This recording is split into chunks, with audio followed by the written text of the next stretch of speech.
Mr. Eaton, can you tell me the story of how you ended up in the service?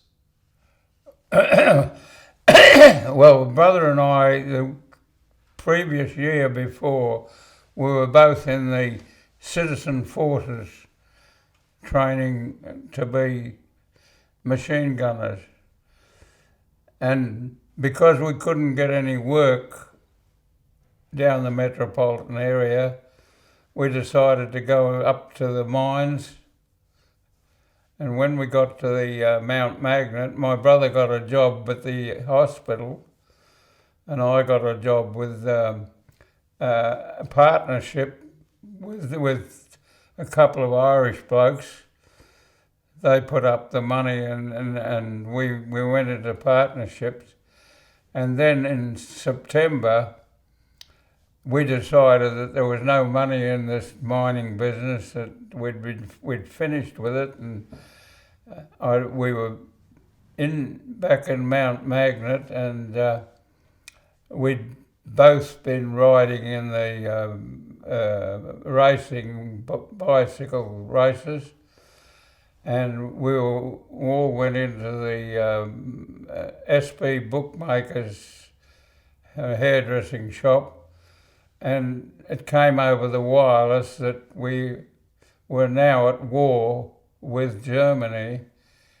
And this was on the 3rd of September 1939.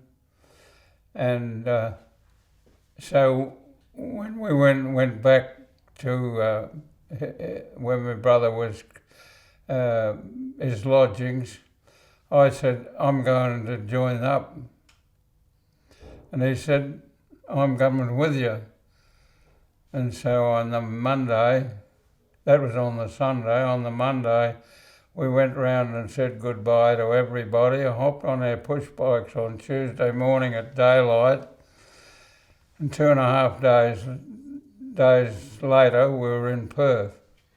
For those who don't know, can you explain what is the distance between Mount Magnet and Perth? 500 miles in the way that we had to go in the roads in those days. And what do you remember? What type of bicycles were you riding? Well, the bicycle that I was riding was we made it up out of parts. A bloke gave me some wooden rim wheels, and then with the rest of it we scrounged from the local dump. We got pedals and we got everything, and the bike that I was riding was all made up, that I had made up out of parts. And that bicycle was still going good when I got to Perth.